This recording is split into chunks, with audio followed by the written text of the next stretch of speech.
কিছু আমলকে নিজের জন্য খাস করে নিন। প্রত্যেকটা দিন আল্লাহর জন্য কিছু অংশকে খাস করে নিন আল্লাহ জিকিরের জন্য।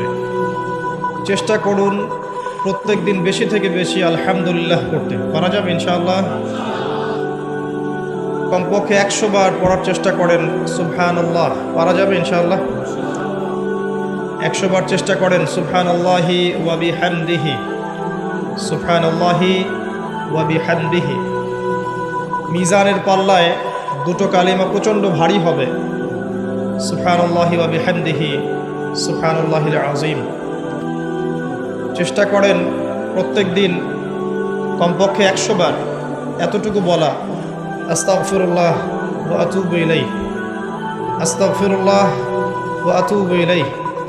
নবী সাল্লাল্লাহু আলাইহি ওয়াসাল্লাম, যার আগের পিছের সমস্ত গুনাহ মাফ, যিনি নিষ্পাপ মানুষ, তিনি দিনে 100 বার আল্লাহর কাছে ইস্তেগফার করতেন। সেখানে আমাদের কতবার পড়া উচিত আমরা নিজেরাই বুঝতে পারছি। কমপক্ষে 100 বার বলতে চেষ্টা করি আস্তাগফিরুল্লাহ ওয়া আতুবু ইলাইহি। এবং সকালে এবং সন্ধ্যায় একবার করে বলার চেষ্টা করি সাইয়্যিদুল ইস্তেগফার। সাইয়্যিদুল ইস্তেগফার কোন বইয়ে পাবেন? আমি রেফার করি একটা বই, হিসনুল মুসলিম। এই বইটার অ্যাপসও পাওয়া যায় প্লে স্টোরে, এখানে পাবেন। সকালবেলা পড়ার পরে কেউ যদি সন্ধ্যার আগে মারা যায় ইনশাল্লাহ জান্নাতে যাবে। সন্ধ্যাবেলায় পড়ার পরে ফজর হওয়ার আগেই যদি মারা যায় ইনশাল্লাহ জান্নাতে যাবে। কোনটা সাইয়্যিদুল ইস্তেগফার? আল্লাহুম্মা আনতা রাব্বি লা ইলাহা ইল্লা আনতা খালাকতানি আনা আবদুক ওয়া আনা আলা আহদিক ওয়া ওয়া'দিকা মাস্তাতা'ত আউযু বিকা মিন শাররি মা সানা'ত আবু'ু লাকা বিনি'মাতিকা আলাইয়া ওয়া আবু'ু বিযানবি ফাগফিরলি ফাইন্নাহু লা ইয়াগফিরু যুনুবা ইল্লা আনত। এর আগে কখনো শুনেছেন? যাদের মুখস্থ নাই, এটা মুখস্থ করা যাবে? সারা জীবনে মাশাআল্লাহ আমরা এসএসসি পাস করেছি না, এইচএসসি করেছি, অনার্স মাস্টার্স করেছি, physics, chemistry, biology, economics, political science, Jio politics, BCS coaching, computer course সব করেছি না? সাইয়্যিদুল ইস্তেগফারটা মুখস্থ করা যাবে না? যাবে ইনশাআল্লাহ। আল্লাহ পাক তৌফিক দান করুন। চেষ্টা করেন প্রত্যেক দিন বেশি থেকে বেশি বলার জন্যে লা হাওলা ওয়ালা কুওয়াতা ইল্লা বিল্লাহ। পারা যাবে ইনশাআল্লাহ। জান্নাতে গাছ রোপণ করতে চান? আপনি কি চান জান্নাতে আপনার বাগান থাকুক, খেজুর বাগান? জান্নাতে গিয়ে দেখবেন আপনার নামে জমি আগে থেকেই কেনা আছে এবং সেখানে খেজুরের গাছ আগে থেকেই রোপণ করা আছে। এমন সৌভাগ্য চান? বেশি থেকে বেশি পড়বেন সুবহানাল্লাহিল আযীম ওয়া বিহামদিহি, সুবহানাল্লাহিল আযীম ওয়া বিহামদিহি। একবার পড়বেন, একটা গাছ রোপণ করা হবে ইনশাআল্লাহ। কমপক্ষে 10 বার পড়বেন। সকালে 10 বার, সন্ধ্যায় 10 বার। কি পড়বেন? দরুদ শরীফ। কি পড়বেন? দরুদ শরীফ। সবচেয়ে ভালো হয় যদি আল্লাহুম্মা সাল্লি আলা মুহাম্মাদ ওয়া আলা আলি মুহাম্মাদ কামা সাল্লাইতা আলা ইব্রাহিম ওয়া আলা আলি ইব্রাহিম ইন্নাকা হামিদুম মাজিদ, এটা পড়তে পারেন। যদি এটা নাও পারেন, শুধু এতটুকু বললেই হবে ইনশাআল্লাহ, আল্লাহুম্মা সাল্লি ওয়া সাল্লিম আলা নবিয়িনা মুহাম্মাদ। পারা যাবে ইনশাআল্লাহ। আল্লাহুম্মা সাল্লি ওয়া সাল্লিম আলা নবিয়িনা মুহাম্মাদ। সকালে 10 বার, সন্ধ্যায় 10 বার। কি ফজিলত! নবী সাল্লাল্লাহু আলাইহি ওয়াসাল্লাম আপনার জন্য সুপারিশ করবেন ইনশাআল্লাহ। নবী সাল্লাল্লাহু আলাইহি ওয়াসাল্লাম আপনার জন্য সুপারিশ করবেন ইনশাআল্লাহ।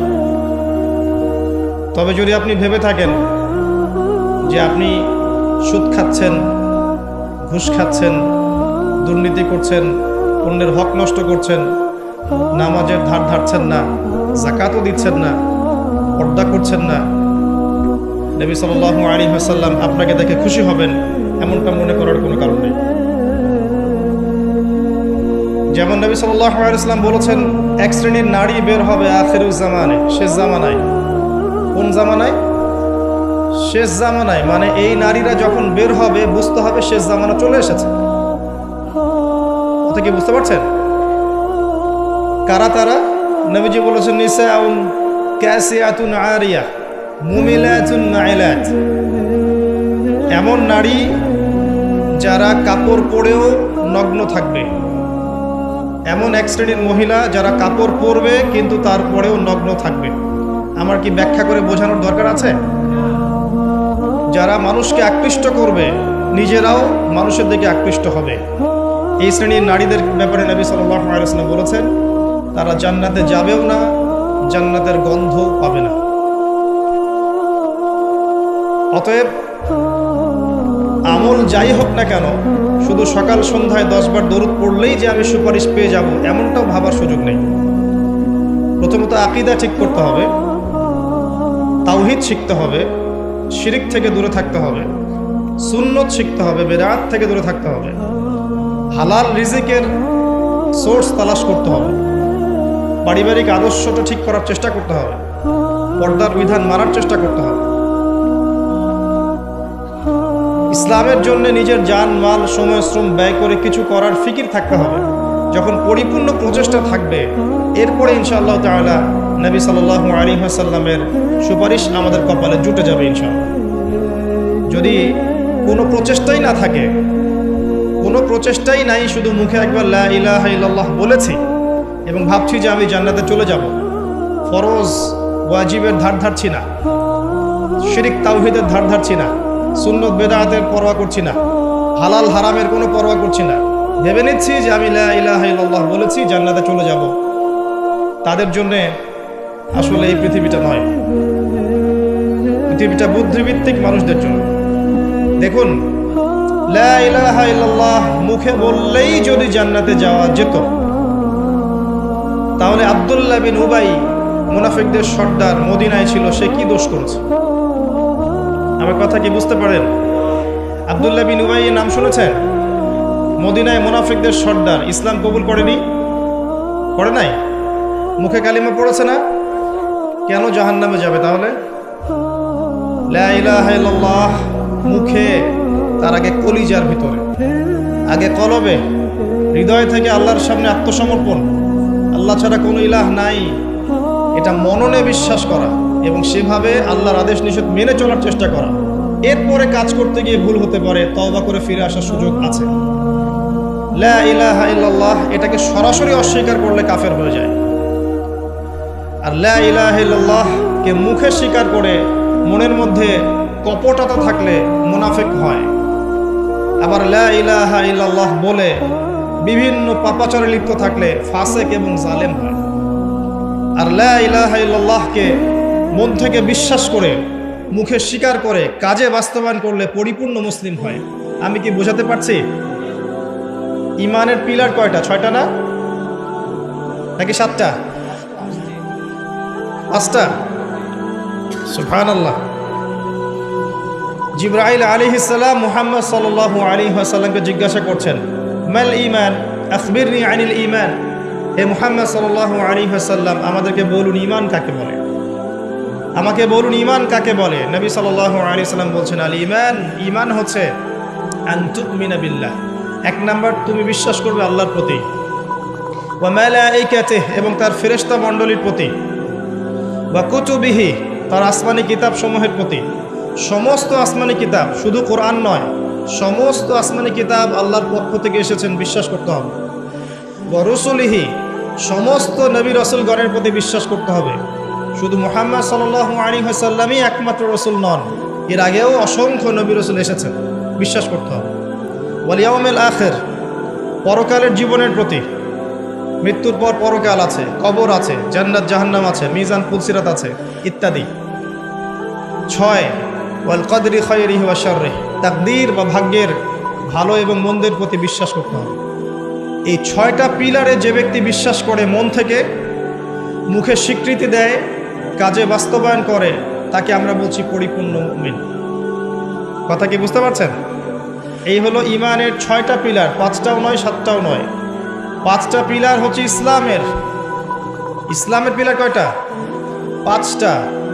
একটা হচ্ছে তাওহীদ, সাক্ষ্য দেয়া যে আল্লাহ ছাড়া কোনো ইলাহ নেই, মুহাম্মদ সাল্লাল্লাহু আলাইহি ওয়াসাল্লাম আল্লাহর বান্দা এবং রাসূল। 2 নাম্বার সালাত কায়েম করা। 3 নাম্বার যাকাত প্রদান করা। 4 নাম্বার রমাদান মাসে, এই যে আসন্ন রমাদান মাসে সওম রাখা।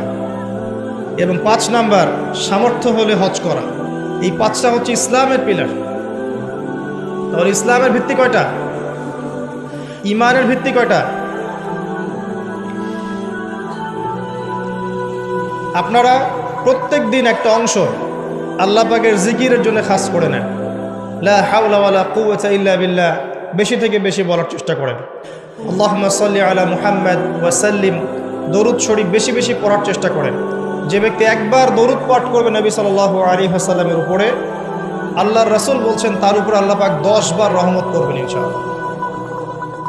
তার আমলনামা থেকে 10টা গুনাহ আল্লাহ মাফ করে দিবেন। শুধু তাই নয়, 10টা নেকি লেখা হবে এবং তার মর্যাদা 10 গুণ বাড়িয়ে দেওয়া হবে। সবচেয়ে বড় কথা হচ্ছে দরুদ বেশি বেশি পড়লে আপনার টেনশন দূর হয়ে যাবে। যে ব্যক্তি দরুদ শরীফ বেশি বেশি পড়ে তার টেনশন কমে যায়। একজন সাহাবী জিজ্ঞাসা করেছিলেন, ইয়া রাসূলুল্লাহ সাল্লাল্লাহু আলাইহি ওয়াসাল্লাম, নবীর নাম আসলে কমপক্ষে সাল্লাল্লাহু আলাইহি ওয়াসাল্লামটুকু বলবেন, কারণ নবীজি বলেছেন সাল্লাল্লাহু আলাইহি ওয়াসাল্লাম, যার সামনে আমার নাম নেওয়া হয়েছে কিন্তু নাম শুনেও আমার প্রতি দরুদ পড়ে নাই, এই ব্যক্তির জন্য ধ্বংস।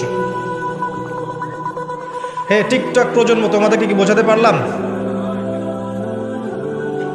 নবীর নাম তোমাদের কানে যাওয়ার পরেও যদি তোমরা সাল্লাল্লাহু আলাইহি ওয়াসাল্লাম এটা না পড়ো, নবীজি বলেছেন সেই ব্যক্তির জন্য অভিশাপ বা ধ্বংস।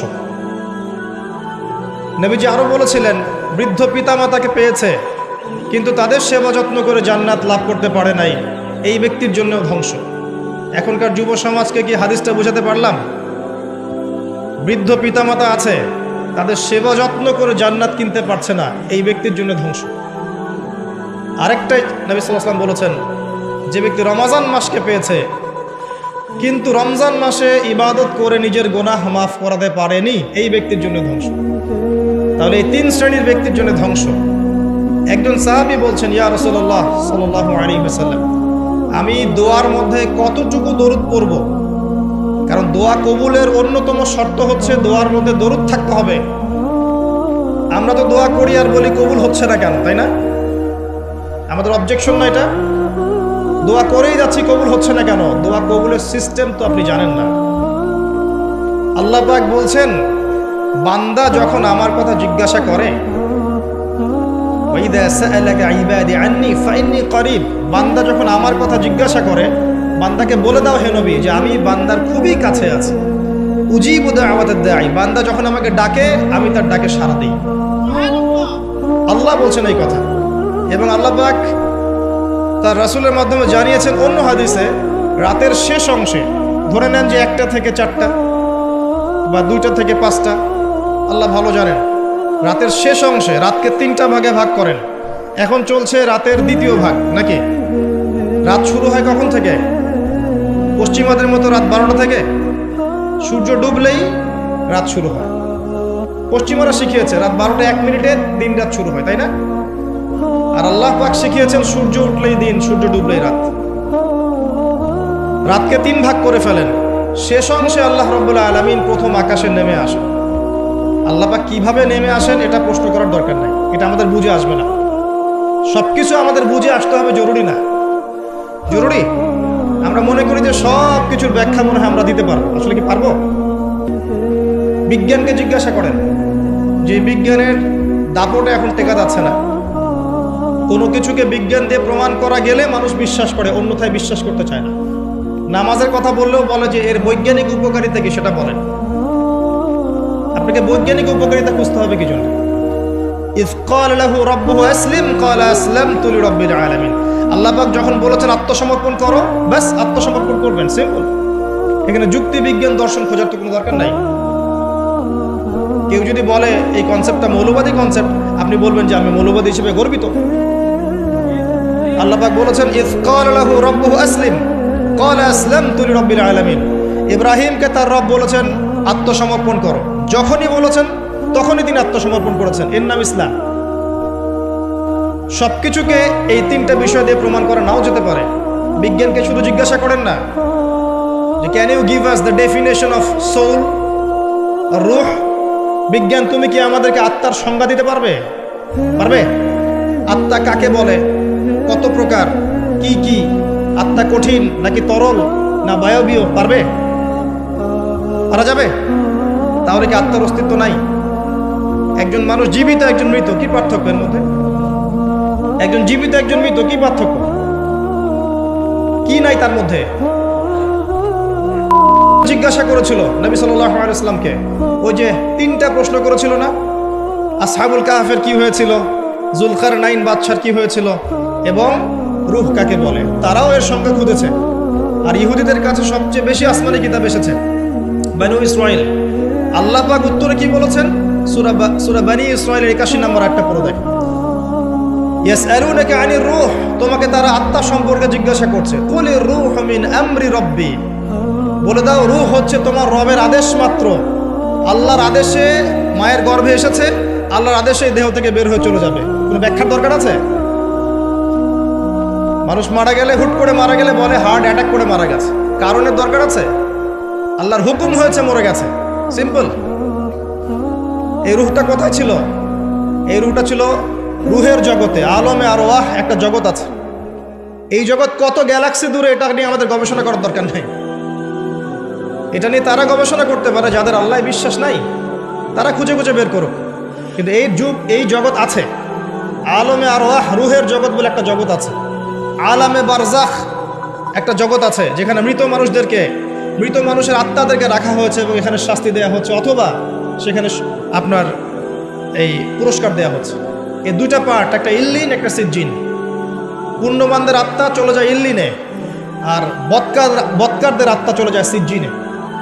সিজ্জিন নবী সাল্লাল্লাহু আলাইহি ওয়াসাল্লামকে দেখানো হয়েছে, জাহান্নামকে দেখানো হয়েছে। মেরাজের রাতে তিনি দেখে এসেছেন সুদখোরদেরকে রক্তের নদীতে ফেলে মাথা ফাটিয়ে দেওয়া হচ্ছে।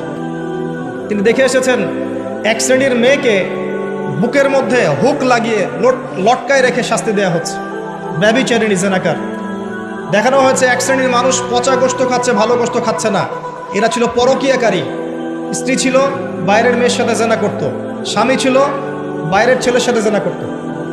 নবীকে দেখানো হয়েছে যে এক শ্রেণীর মানুষ আগুন খাচ্ছে, পেটের ভিতর দিয়ে ঢুকছে, পায়খানার রাস্তা দিয়ে বের হয়ে যাচ্ছে।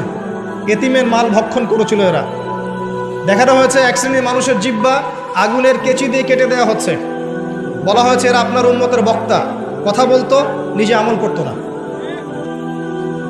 দেখানো হয়েছে যে এক শ্রেণীর মানুষ হামাগুড়ি দিচ্ছে, হাতে তামার নখ, এই নখ দিয়ে গাল হ্যাচড়াচ্ছে, গায়ের চামড়া গোশত তুলে ফেলছে, সেটা খাওয়ার চেষ্টা করছে।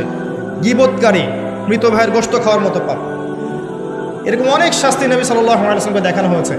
এবং বেশি থেকে বেশি জাহান্নামে দেখানো হয়েছে অহংকারী মানুষদেরকে, উদ্ধত মানুষদেরকে এবং মহিলাদেরকে। বারজাখ নবী সাল্লাল্লাহু আলাইহি ওয়াসাল্লাম দেখে এসেছেন। বলতে চাচ্ছি, যেটা দেখা যায় না তাকে বিশ্বাস করব না, এই কনসেপ্ট ঠিক না। কোনো কিছুকে বিজ্ঞান, যুক্তি, দর্শন প্রমাণ করলেই বিশ্বাস করতে হবে, না হলে করব না, এই দর্শন ঠিক না। কারণ মানুষের জ্ঞান নিতান্তই ক্ষুদ্র। এই ক্ষুদ্র জ্ঞানের মানুষ সব কিছু ব্যাখ্যা করতে পারবে না। নবী সাল্লাল্লাহু আলাইহি ওয়াসাল্লাম এর উপর দরুদ পড়লে এক শ্রেণীর মালায়েকা দরুদগুলোকে সংগ্রহ করেন, সংগ্রহ করে নবীর কবরে পৌঁছে দেন। তিনি উত্তর দিয়ে থাকেন ওয়া আলাইকুস সালাম। সাহাবী জিজ্ঞাসা করছেন, আমার দোয়ায় আমি কতটুকু দরুদ পড়ব? দোয়া কবুলের সেই কথা বলছিলাম। রাতের শেষ অংশে আল্লাহ পাক নেমে আসেন। কিভাবে আসেন আপনার জানার দরকার নেই, বিশ্বাস করেন। এসে বলতে থাকেন, কে আছো আমার কাছে কিছু চাইবে, আমি তোমাকে দান করব। কে আছো আমাকে ডাকবে, আমি তোমার ডাকে সাড়া দেব। কে আছো আমার কাছে ক্ষমা চাইবে, আমি তোমাকে ক্ষমা করে দেব।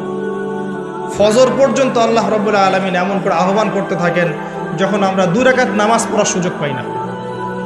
প্রজন্ম কি করে? এই প্রজন্ম ওই সময় ফ্রি ফায়ার খেলে, পাবজি খেলে।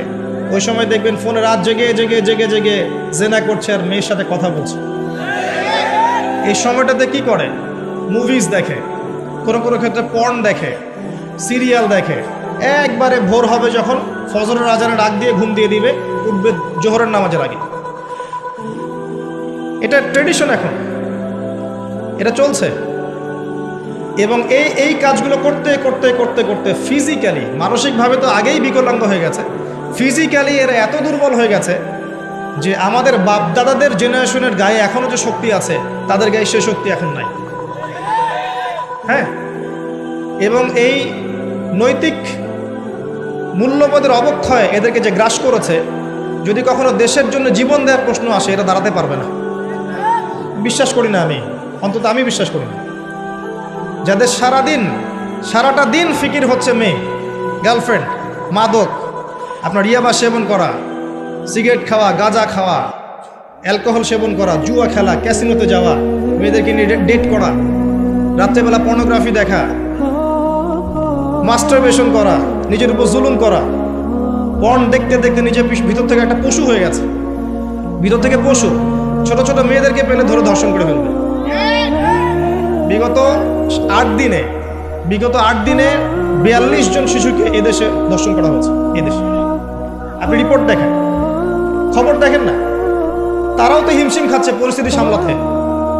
এই যে কিশোর অপরাধ যে বেড়েছে, এই যে কিশোর গ্যাং তৈরি করছে, এরা কত বছর বয়স এদের? 15 থেকে 20, এবং এমনভাবে ক্রাইম করে আপনার মাথা খারাপ হয়ে যাবে, চিন্তাই করতে পারবেন না এত সুপরিকল্পিতভাবে ক্রাইম করেছে। গতকালই আমি দেখেছি যে পতিতালয়ে গিয়েছে 2 বন্ধু, এক বন্ধু জেনা করেছে, আরেক বন্ধু ভিডিও করেছে, আরেক বন্ধুকে ব্ল্যাকমেল করছে ওই ভিডিও দিয়ে। যাকে ব্ল্যাকমেল করা হচ্ছে এ সেই বন্ধুকে জবাই করে চলে গেছে। খুব চমৎকার সমাজ না আমাদের এখন? যখন আমরা বলি যে এই যুব সমাজকে কোরআন শেখান, রাসূলের সুন্নাত শেখান, আল্লাহর রাস্তায় সময় দেওয়ার মানসিকতা তৈরি করেন, বাধ্যতামূলক কোরআন শেখান, নামাজি বানান, ইসলামিক বই পুস্তক পড়ান, আলেম ওলামাদের সামনে নিয়ে আসেন, ওদের সাথে বসান, কথাবার্তা শোনান, তখন আপনি বলে দেন তারা জঙ্গি হয়ে যাবে, সন্ত্রাসী হয়ে যাবে? তারা কোরআনের কাছে আসলে সন্ত্রাসী হয়ে যাবে? এখন তারা কি আছে? এই কিশোর গ্যাংয়ের ছেলেরা কি? সবকিছু বাহ্যিক চোখ দিয়ে দেখতে হবে এমন নয়, অভ্যন্তরীণ চোখটাকে কাজে লাগান। আল্লাহর বিধান কোরআন এবং সুন্নাহর মধ্যেই শান্তি কামিয়াবি আছে। আল্লাহ পাক প্রথম আকাশে নেমে এসে আহ্বান করেন, কে আছো চাইবে আমি দিব, কে আছে ক্ষমা চাবে আমি ক্ষমা করে দেব, কে আছো আমাকে ডাকবে আমি তোমার ডাকে সাড়া দিব। আমাদের আল্লাহ বলতে থাকেন। দোয়া কবুলের সময়গুলো শুনে নেন। রাতের শেষ অংশে দোয়া কবুল হয়, বৃষ্টি পড়ছে, বৃষ্টি দোয়া করলে দোয়া কবুল হয়। আজান হচ্ছে, আজানের উত্তর দেন, উত্তর দেওয়ার পরে আজানের দোয়া পড়েন, তারপরে রাসূলের প্রতি দরুদ পড়েন সাল্লাল্লাহু আলাইহি ওয়াসাল্লাম, হাত উঠে দোয়া করেন, দোয়া কবুল হয়ে যাবে ইনশাআল্লাহ। আজান হয়েছে, ইকামত হবে, আজান ইকামতের মাঝখানে একটা সময় আছে না? এই সময় দোয়া করেন, দোয়া কবুল হয়ে যাবে ইনশাআল্লাহ। সুন্দর করে ওযু করেন, ওযু করে হাতটা তুলে দোয়া করেন, দোয়া কবুল হয়ে যাবে ইনশাআল্লাহ। 2 রাকাত নামাজ পড়েন, 2 রাকাত নামাজে মনোযোগ ঠিক রাখার চেষ্টা করেন, নামাজ শেষে হাত তুলে দোয়া করেন, দোয়া কবুল হয়ে যাবে ইনশাআল্লাহ। আপনি কোনো ভালো কাজ করেছেন, গোপনে দান করেছেন বা কোনো দান সাদাকা করেছেন, ভালো কাজ করেছেন, কেউ দেখে নাই, আল্লাহ দেখেছেন, এই কাজটাকে ওসিলা করে দোয়া করেন, দোয়া কবুল হয়ে যাবে ইনশাআল্লাহ। পারা যাবে? আরেকটা বড় অস্ত্র বলে দিচ্ছি, নামাজের সেজদায় যখন আপনার মাথা আপনার সবচেয়ে উঁচু জায়গাটা সবচেয়ে নিচু জায়গায় লাগিয়েছেন, আল্লাহর সামনে নত করেছেন, এই সেজদায় তাসবিহ পাঠ করেন, সুবহান রাব্বিয়াল আ'লা, অথবা সুবহানাকা আল্লাহুম্মা রাব্বানা ওয়া বিহামদিকা আল্লাহুম্মা ইগফিরলি, অথবা সুবহান কুদ্দুসুন রাব্বুল মালাইকাতি ওয়ার রূহ পাঠ করেন, করার পর দোয়া করেন।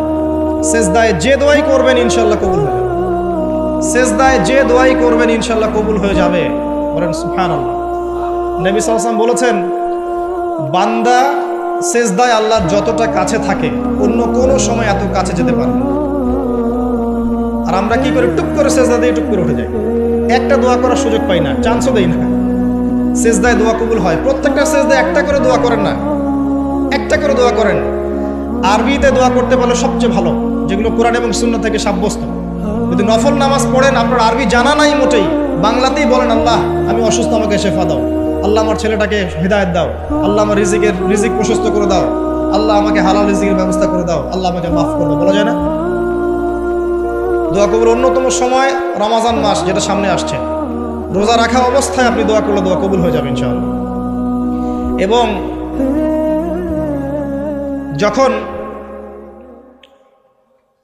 মানুষ আপনার আমল দেখছে না, আপনি গোপনে আমল করছেন, সৎ আমল, যে কাজগুলো মানুষ দেখছে না, আপনি জানেন, আল্লাহ জানেন, ওই কাজগুলোকে দোহাই করে আল্লাহর কাছে দোয়া করেন, কবুল হয়ে যাবে ইনশাআল্লাহ। আরও আছে, অসুস্থ হয়েছেন, দোয়া করেন, দোয়া কবুল হতে পারে। অসুস্থ রুগী দেখতে গিয়েছেন, রুগীকে বলেন আমার জন্য দোয়া করুন, দোয়া কবুল হবে ইনশাআল্লাহ। রোগীর দোয়া ফেরেশতাদের দোয়ার মতো, রোগীর দোয়া মালায়েকার দোয়ার মতো কবুল হয়ে যায়। দোয়া কবুল করতে হলে বেশি বেশি দরুদ পড়েন, ইনশাআল্লাহ দোয়া কবুল হয়ে যাবে। ওই সাহাবীর কথা বলছিলাম, তিনি বলছেন, ইয়া রাসূলুল্লাহ, আমি দোয়ায় কতটুকু দরুদ পড়ব? নবীজি বলছেন, তোমার যতটুকু ইচ্ছা। সাহাবী বলছেন, আমি কি 4 ভাগের 1 ভাগ করব? নবীজি বললেন, তোমার যতটুকু ইচ্ছা, বাড়াতে পারলে ভালো হয়। সে বলছে, আমি কি তাহলে অর্ধেক দরুদ পড়ব? নবীজি বললেন, তোমার ইখতিয়ার, যদি বাড়াতে পারো খায়ের।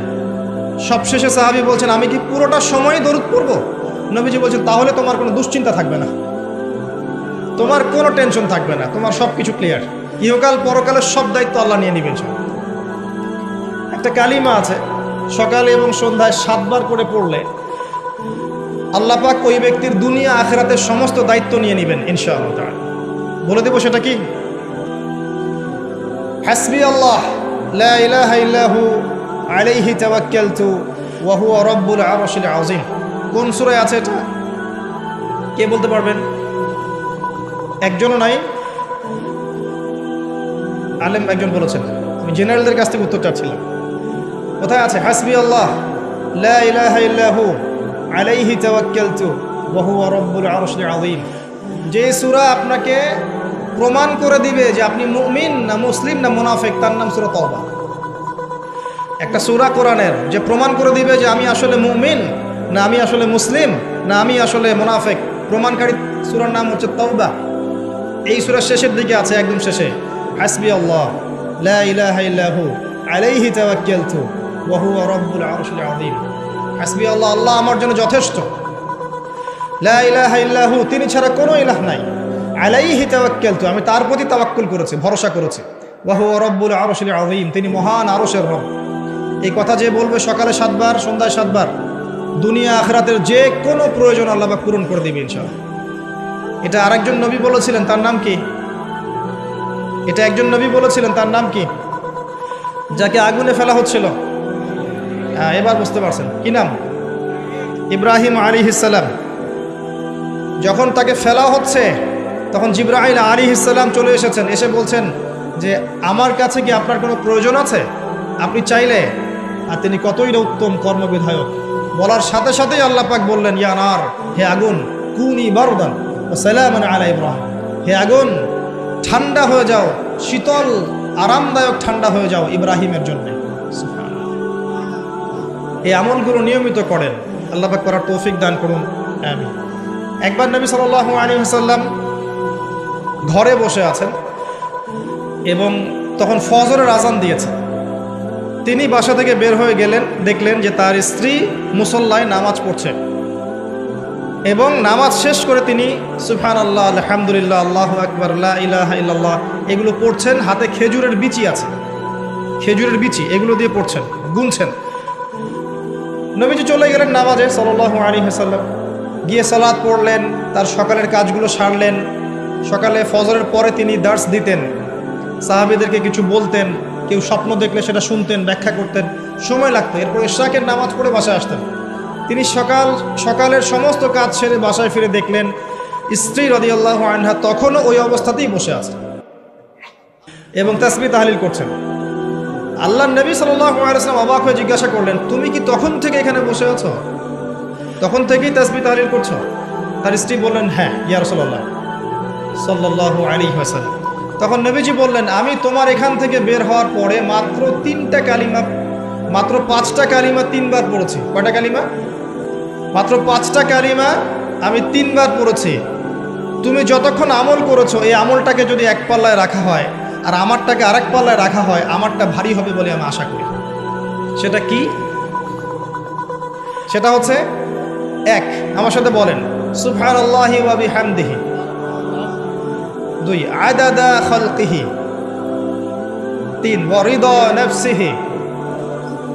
4 ওয়া জিনাতা আরশিহি, 5 ওয়া মিদাদা কালিমাতিহি। এই 5টা কালিমা 3 বার করে সুবহানাল্লাহি ওয়া বিহামদিহি আদাদা খালকিহি ওয়া রিদা নাফসিহি ওয়া জিনাতা আরশিহি ওয়া মিদাদা কালিমাতিহি পারা যায়? সকালে 3 বার বললে এই দেখেন 3, 4, 5 ঘন্টার ইবাদতের নেকি পাচ্ছেন আপনি। আরেকটা বলে দেই, ফজরের নামাজ জামাতে পড়ার পরে কেউ যদি বসে থাকে, নামাজ জামাতে পড়েছে এরপর জায়গায় বসে আছে, নামাজ শেষ, নামাজের পরে দোয়া হয়েছে আলহামদুলিল্লাহ, দোয়া করেছে, নামাজে বসে আছে, নামাজের শেষে বসে আছে, তাসবিহ তাহলিল করছে, করতে করতে করতে করতে সূর্য উঠে গেল। সূর্যটা উঠে যাওয়ার পরে সেই ব্যক্তি যদি 2 রাকাত নফল নামাজ পড়ে, যেটাকে আমরা ইশরাকের নামাজ বলি, এটা পড়ে যদি বাসায় ফিরে যায়, আল্লাহ রসুল বলছেন সাল্লাল্লাহু আলাইহি ওয়াসাল্লাম, তার আমল নামায় একটা কবুল হজ, একটা কবুল উমরার নেকি দেওয়া হবে। এই আমলগুলো করতে খুব কষ্ট হবে ভাই। জুমার দিন আসবে, পরশু দিন আসবে না, অনলি একটা আমল বলছি। জুমার দিন আমি 3টা আমলকে বেশি গুরুত্ব দেই। 1 নাম্বার হচ্ছে সূরাতুল কাহফ, যেটা আপনাকে মাসিহুদ দাজ্জাল থেকে বাঁচাবে। 2 নাম্বার বেশি থেকে বেশি দরুদ পড়া, এই দিন দরুদ পেশ করা হয় নবী সাল্লাল্লাহু আলাইহি ওয়াসাল্লামের কাছে। আর 3 নাম্বার এটা যেটা আপনাদেরকে শেয়ার করছি, সেটা হলো আল্লাহ রাসূল সাল্লাল্লাহু আলাইহি ওয়াসাল্লাম বলেছেন, কেউ যদি জুমার দিনে সকাল সকাল গোসল করে, আর্লি মর্নিং গোসল করে ফেলে, একদম ফরজ গোসলের মতো, এবার সবচেয়ে উত্তম কাপড়টা পরে, নোংরা কাপড় না, বেস্ট কাপড়টা পরে, আতর খুশবু ব্যবহার করে, সুগন্ধি ইউজ করে, সুগন্ধি ব্যবহার করে সে সকাল সকাল পায়ে হেঁটে মসজিদে যায়, বাহনে চড়ে নয়, পায়ে হেঁটে মসজিদে গিয়ে ইমাম বয়ান খুতবা শুরু করার আগেই মসজিদে চলে গেছে, ইমামের কাছাকাছি বসে, কাউকে কষ্ট দেয় না, ইমাম খুতবা দিচ্ছে সে চুপচাপ শুনছে, কাউকে কষ্ট দেয় না, এমনকি পাশে কেউ কথা বলে তাকে এতটুকু বলে না চুপ করো, এতটুকু বলে না, চুপচাপ খুতবা শুনে নামাজ পড়ে ইমামের সাথে সালাম ফিরায়। নবী সাল্লাল্লাহু আলাইহি ওয়াসাল্লাম বলছেন, এই যে প্রতি পদক্ষেপ হেঁটে এসেছে, প্রত্যেক পদক্ষেপের বিনিময়ে 1 বছরের নফল নামাজ, 1 বছরের নফল রোজার নেকি দেয়া। এই আমলগুলো খুব সহজে আমরা করতে পারি। আমি শুরু করলাম কিছু আমল দিয়ে, যে আমলগুলো আপনারা নিয়মিত করার চেষ্টা করেন, আল্লাহ পাক আপনাদের সবাইকে তৌফিক ইনায়াত করুন, আমিন। আর কিছু কিছু সূরা আছে যেগুলো নিয়মিত পড়তে হয়, যেমন সূরা ফালাক, সূরা নাস, সূরা ইখলাস, সকালে 3 বার, সন্ধ্যায় 3 বার, 3-3-3 9, আবার 3-3-3 9। নবী সাল্লাল্লাহু আলাইহি ওয়াসাল্লাম বলছেন, দৃশ্য অদৃশ্যের যে কোনো অনিষ্ট থেকে আল্লাহ পাক আপনাকে হেফাজত করবেন ইনশাআল্লাহ। আরও আছে সূরা মুলক, এই যে রাত হয়েছে এখন, রাতের বেলা কেউ যদি ঘুমানোর আগে সূরা মুলক তেলাওয়াত করে ঘুমায়, ওই ব্যক্তির কবরের আযাব সূরা মুলক ঠেকিয়ে দিবে ইনশাআল্লাহ। সূরা মুলক আল্লাহর সাথে তর্ক করবে, বাকবিতণ্ডা করবে এবং তার পাঠকারীর জন্য সুপারিশ করবে, আল্লাহ পাক তার কবরের শাস্তি মাফ করে দিবেন ইনশাআল্লাহ। যে ঘরের মধ্যে সূরা বাকারা তেলাওয়াত করা হয়, সেই ঘর থেকে শয়তান পালিয়ে যায়। যে ব্যক্তি সূরা বাকারা নিয়মিত তেলাওয়াত করে, তার জীবনে বরকত নেমে আসে। কি আসে? আল্লাহর রহমত আর বরকত নেমে আসে। যে সূরা বাকারা তেলাওয়াত ছেড়ে দেয়, সূরা বাকারা তেলাওয়াতটা করে না, ছেড়ে দেয়, তার জীবনে আক্ষেপ আসে, আক্ষেপ। সূরা বাকারা এবং আলী ইমরান কিয়ামতের মাঠে মেঘের মতো থাকবে, যা পাঠককে ছায়া দিবে ইনশাআল্লাহ তাআলা। এছাড়া আপনারা জানেন যে প্রত্যেকটা হরফে 10টা করে নেকি আপনারা পাবেন। আলিফ লাম মিম বললে মিনিমাম 30টা নেকি পাবেন ইনশাআল্লাহ। আয়াতুল কুরসি, আয়াতুল কুরসি প্রত্যেক ফরজ নামাজের পর 1 বার করে যে পাঠ করবে, মৃত্যু ব্যতীত এই ব্যক্তির জান্নাতে যাওয়ার কোনো বাধা নাই। মৃত্যুবরণ করলেই জান্নাত ইনশাআল্লাহ তাআলা। আরেকটা আমল বলে দেই, সূরাতুল বাকারা এর শেষের 3টা আয়াত। আমাদের নবী সাল্লাল্লাহু আলাইহি ওয়াসাল্লাম মেরাজে গিয়েছিলেন, মেরাজে নবী সাল্লাল্লাহু আলাইহি ওয়াসাল্লামকে আল্লাহ পাক 3টা হাদিয়া দিয়েছেন স্পেশাল। কয়টা? তার প্রথমটা হচ্ছে 50 ওয়াক্ত সালাত, যেটাকে আমরা এখন 5 ওয়াক্ত পড়ি, কিন্তু নেকি হবে 50 ওয়াক্তের। যে 5 ওয়াক্ত পড়ে 50 ওয়াক্তের নেকি হবে ইনশাআল্লাহ। এই উম্মতের যে কেউ যে কোনো ভালো কাজ করলেই 10 দিয়ে গুণ করা হবে ইনশাআল্লাহ। 1 টাকা দান করেছেন, 10 টাকার নেকি পাবেন মিনিমাম। একটা ভালো কথা বলেছেন, 10টা ভালো কথার নেকি পাবেন ইনশাআল্লাহ। একটা রোজা রেখেছেন, 10টার নেকি পাবেন ইনশাআল্লাহ।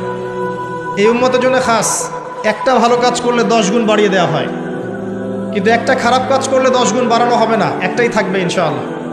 প্রথম হাদিয়া 50 ওয়াক্ত নামাজ। দ্বিতীয় হাদিয়া হচ্ছে এই উম্মতের কেউ যদি শিরক না করে মারা যায়, listen to me very carefully, এই উম্মতের যে কোনো ব্যক্তি শিরকের পাপ না করে মারা যায়, আল্লাহ পাক তার বড় বড় গুনাহগুলোকে মাফ করে দিবেন ইনশাআল্লাহ আযজা ওয়া জাল। আর কি চান?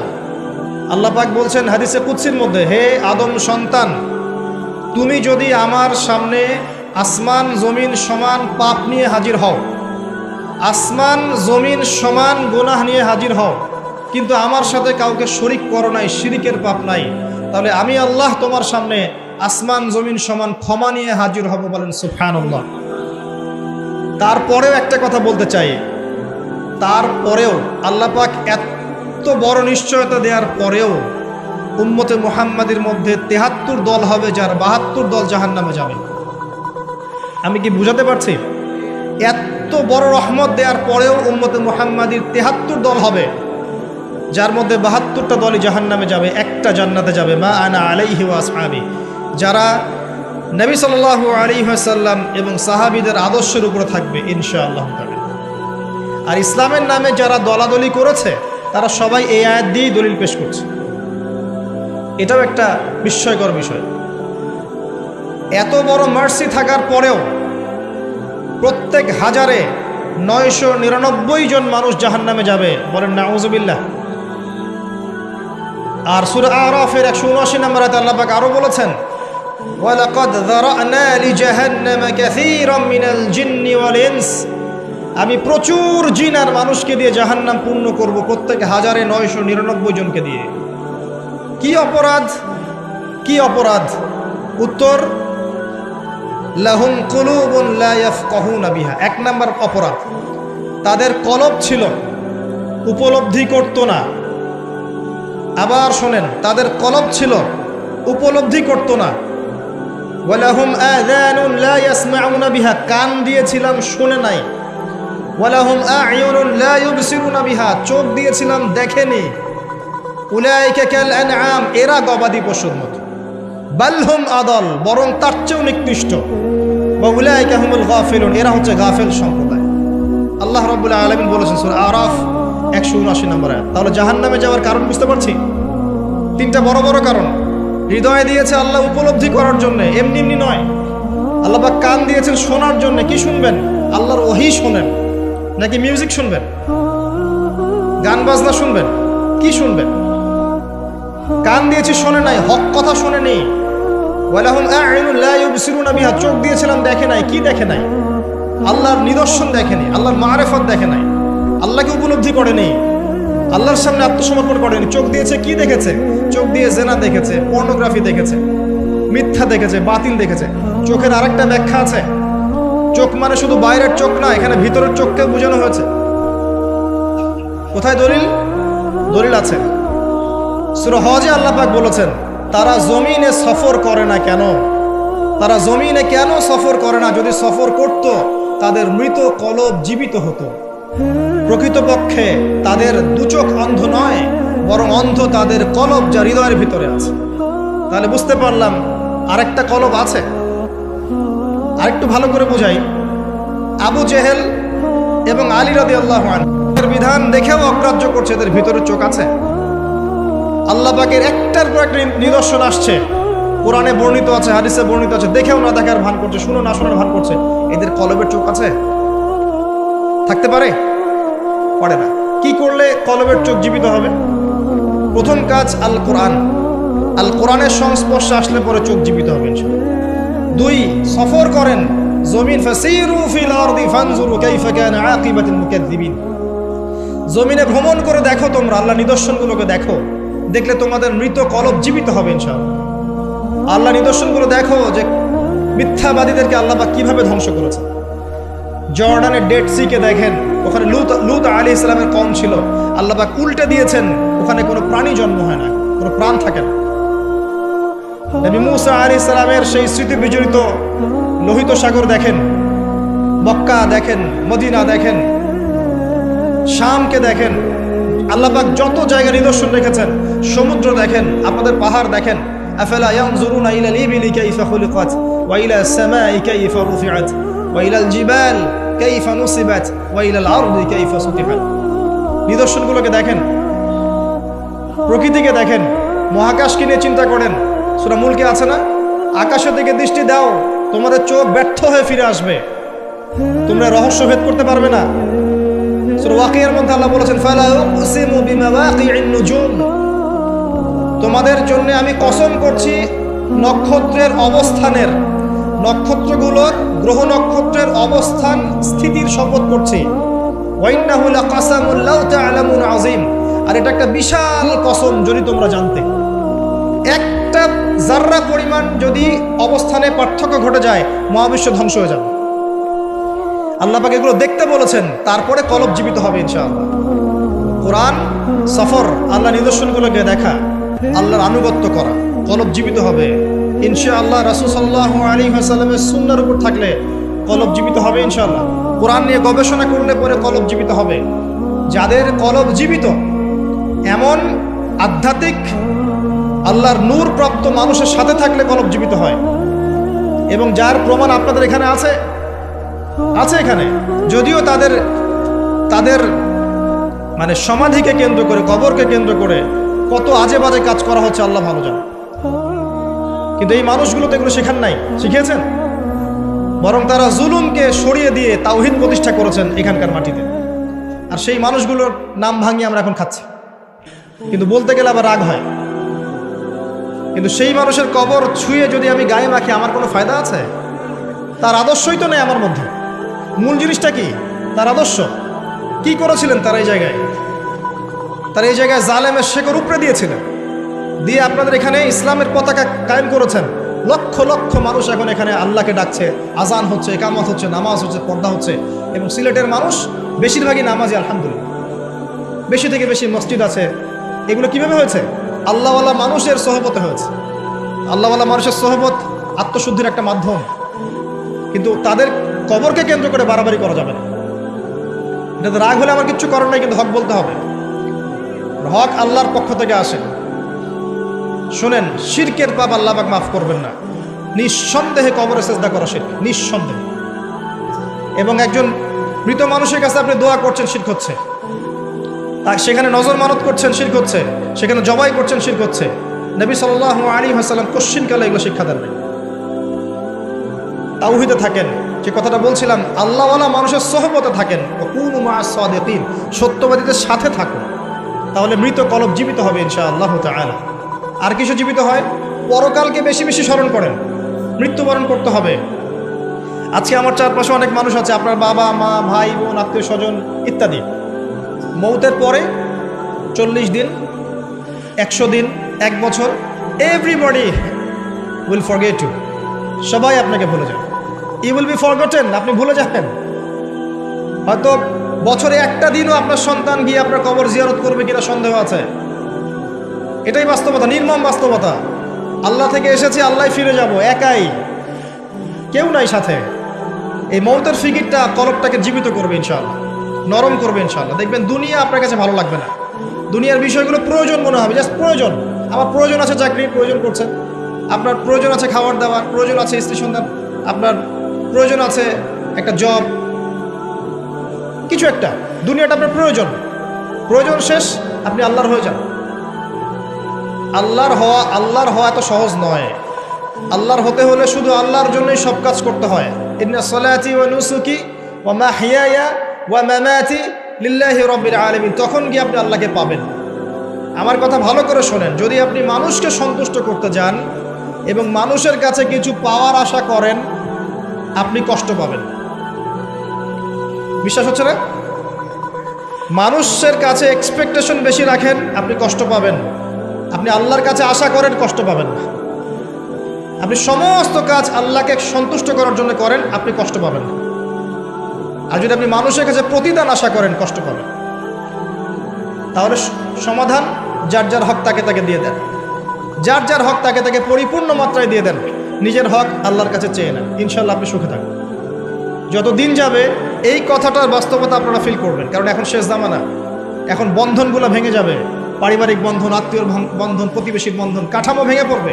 দেখছেন না কি হচ্ছে পরিবেশ? ভাই ভাইকে হত্যা করছে, সন্তান বাবাকে হত্যা করছে, ডিভোর্স বাড়ছে, জেনা বাড়ছে, পরকীয়া বাড়ছে। কি হচ্ছে না? যত দিন যাবে এগুলো বাড়তে থাকবে। শুধু আল্লাহর হয়ে যান, কষ্ট পাবেন না ইনশাআল্লাহ। প্রত্যেকটা কাজ আপনি আল্লাহর জন্য করেন, আল্লাহকে পেয়ে যাবেন ইনশাআল্লাহ। তখন দেখবেন আপনি মনে মনে একটা কিছু চিন্তা করেছেন, আপনার সামনে হাজির। আল্লাহ শুনেছেন আপনার ডাক। আল্লাহ পাক আপনার জন্য সারা দুনিয়া উল্টাই দিতে পারবেন তখন ইনশাআল্লাহ আজ্জা ওয়া জাল। আল্লাহ পাক আপনার কলবের মধ্যে নূর দেখেন, স্বচ্ছতা দেখেন, এবং নিরহংকার মুক্ত মন দেখেন, ইখলাস দেখেন ইনশাআল্লাহ। আল্লাহ ওয়ালাদের সোহবতের সাথে মৌতের স্মরণ, পরকালের স্মরণ, কলব জিন্দা হবে। আর কয়েকটা কথা বলি, বেশি খেলে কলব মরে যাবে, বেশি খেলে কলব মরে যায়। এখন দেখা যায় যত বড় আশিক রাসূল তত বড় ভুঁড়ি। নবী সাল্লাল্লাহু আলাইহি ওয়াসাল্লাম এমনটা শেখান নাই। এগুলো আযাব। আমি তো ফিজিক্যালি নবীর সুন্নাহ পালন করতে পারছি না, আমি মানুষের সুন্নাহর দিকে ডাকবো কি? খাওয়াই তো ঠিক নাই, মানে যার খাওয়া ঠিক নাই মানে তার প্রবৃত্তির চাহিদা বেশি, পাশবিক চাহিদা বেশি, প্রবৃত্তির চাহিদা বেশি, কন্ট্রোল করতে পারে না। দেখবেন ফিটনেস ঠিক নাই, বেশি খেলে কলব মরে যাবে, বেশি ঘুমালে কলব মরে যাবে, বেশি কথা বললে কলব মরে যাবে, মানুষের সাথে বেশি বেশি মেলামেশা করলে কলব মরে যাবে। এমনকি বেশি থেকে বেশি যদি আপনি স্ত্রী সহবাস করেন কলব মরে যাবে। সিরিয়াসলি বলছি, প্রবৃত্তিগত যে বিষয়গুলো আছে এগুলোকে কন্ট্রোল করতে পারলে কলব জিন্দা থাকে। এটা তো হালালের কথা বলো, হালাল। আর হারাম যেগুলো, কেউ যদি সুদ খায় তাহলে কলব জিন্দা থাকবে? ঘুষ খেলে কলব জিন্দা থাকে? দুর্নীতি করলে বা ব্যভিচার করলে, জেনা করলে কলব জিন্দা থাকবে? তখন তো ঈমানের সাথে কোনো সম্পর্কই নাই, ডিসকানেক্টেড। এই কাজগুলো করার চেষ্টা করে আল্লাহ পাক আমাদের সবাইকে তৌফিক এনায়েত করুন, আমিন। এই অংশে গিয়ে আমি আসন্ন রমজান কেন্দ্রিক কিছু কথা আপনাদের সাথে শেয়ার করছি ইনশাআল্লাহ তাআলা। এই কথাগুলো আপনাদের কাজে দেবে ইনশাআল্লাহ। আমরা এখন শাবান মাসে বসে আছি, আমাদের সামনে রমাদান।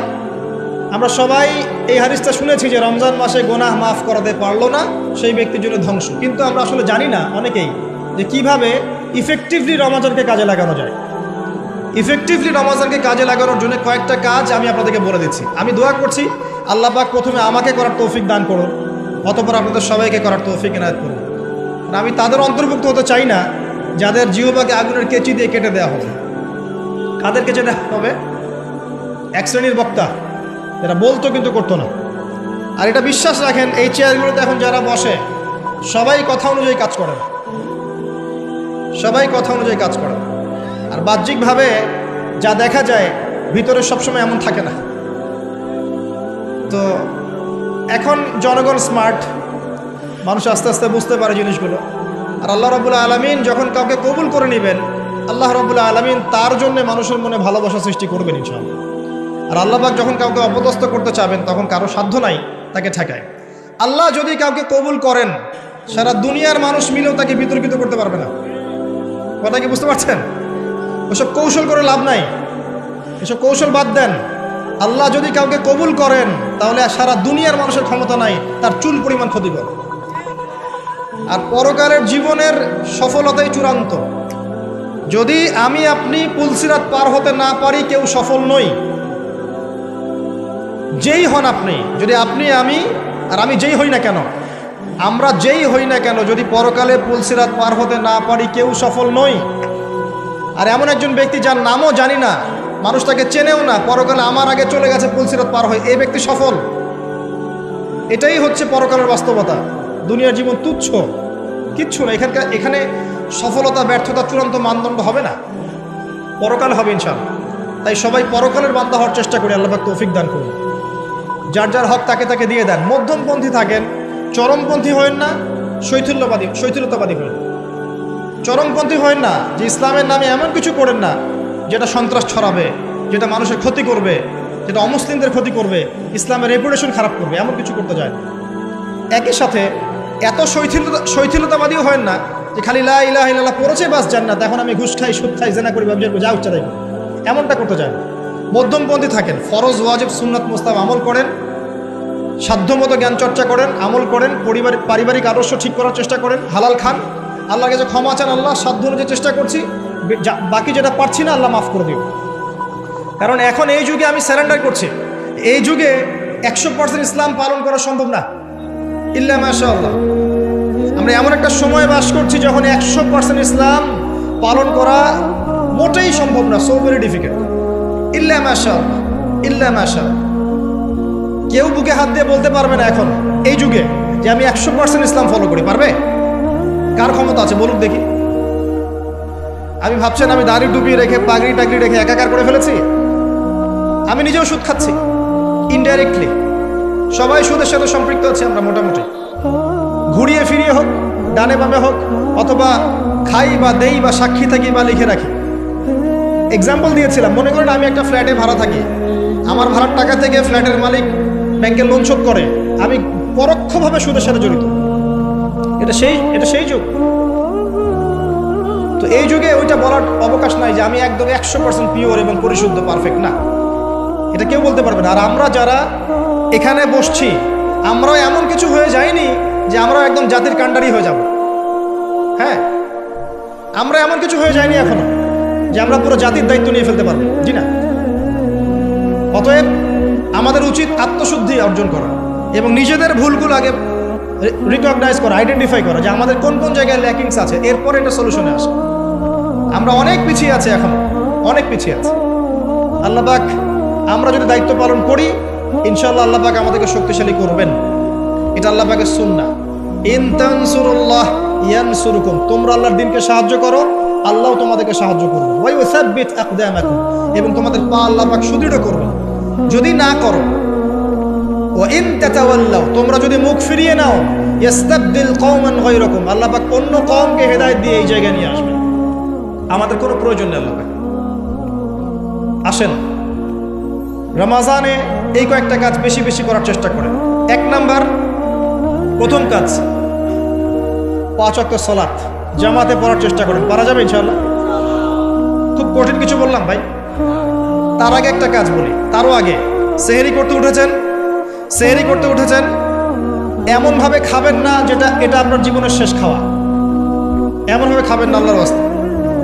এই জায়গায় আপনি খাওয়া নিয়ন্ত্রণ করতে না পারলে প্রবৃত্তিকে নিয়ন্ত্রণ করতে পারবেন না। এটা দরজা, প্রবৃত্তি নষ্ট হওয়ার দরজা হচ্ছে এই পেট, মুখ আর পেট। যে পেটের দাস, সে প্রবৃত্তিকে নিয়ন্ত্রণ করতে পারবে না। রমজান কি জন্যে আল্লাহ পাক না খেয়ে থাকতে বলছেন? কেন?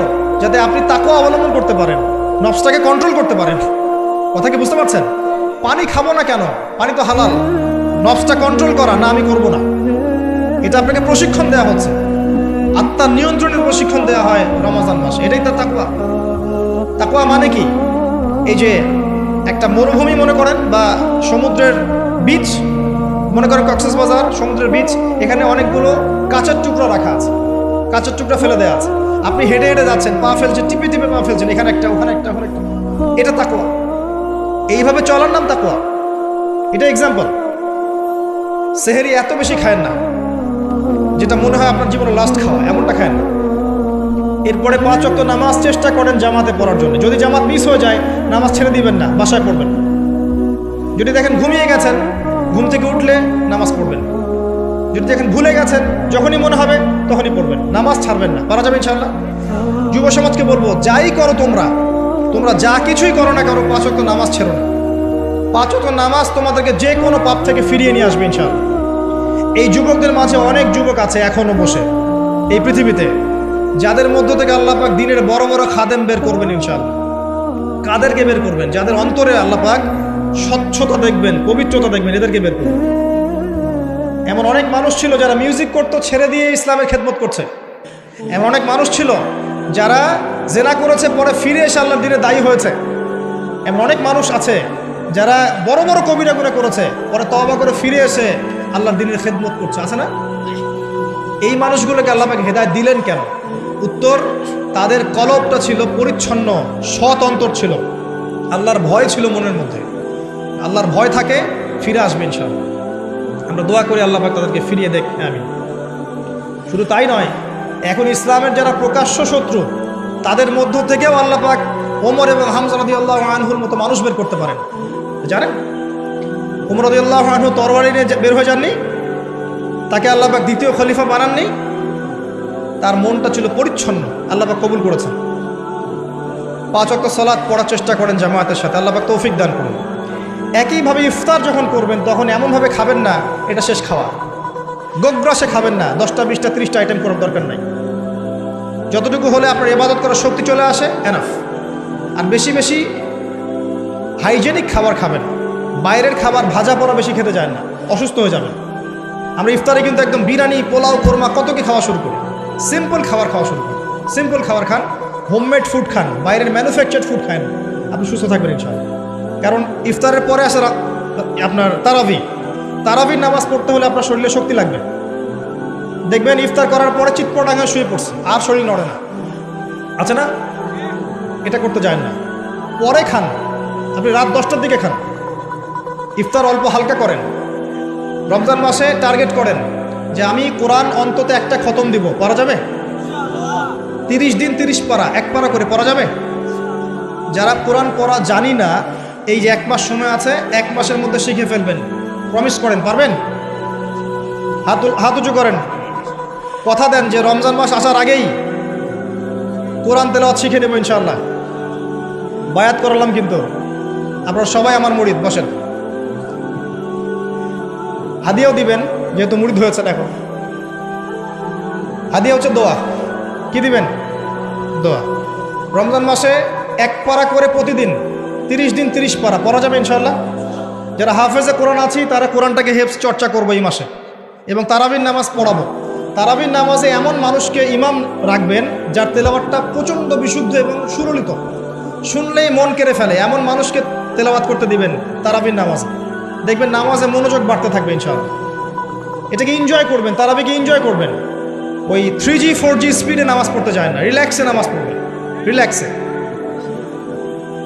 আর আমরা তো একটা ঝগড়ায় অভ্যস্ত, ওই 8 রাকাত না 20 রাকাত। এই রমজানে আল্লাহর রাস্তায় ঝগড়া করতে যায় না, আপনি নামাজের কোয়ালিটি বাড়ায় দেন। যদি 8 রাকাত